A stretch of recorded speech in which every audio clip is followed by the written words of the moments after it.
Se realizó el medio maratón de la Ciudad de México con la participación de más de 25,000 personas. Como siempre pasa, para no perder costumbre, los ganadores fueron provenientes de Kenia. Esos kenianos se impusieron en la carrera, luego de recorrer los 21 kilómetros y encabezar, ya lo decía, a los 25,000 participantes que estuvieron ayer desde muy temprano sobre el paseo de la Reforma.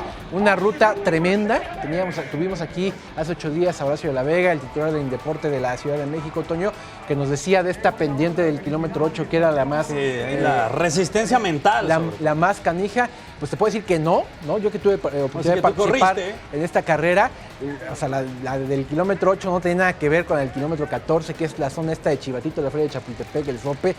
Era el Averno. ¿Cuántos dolores de caballo te llegan? Todos, me duele todo. Bueno, mira, Magallán, no es por quemarte, pero una vez que concluyó este certamen, yo hablé con los organizadores del 21K y como me interesa mucho el saber cómo fue tu resultado, Magallán, me acaba de llegar el resultado, me lo acaban de imprimir mientras que seguimos viendo las imágenes, por supuesto, en la Ciudad de México. Ahí no cayó ceniza, ¿verdad, Magallán? No.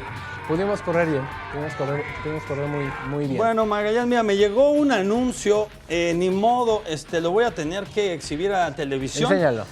Ni modo, Magallán, la prueba es que resultó que diste positivo, Magallán. Si pueden acercar, ve el nombre. Seguramente... Rikarsky Magallov, eres de los rusos, Magallán. Algún envidioso es el que es obra de ese, hizo eso, ¿no es cierto?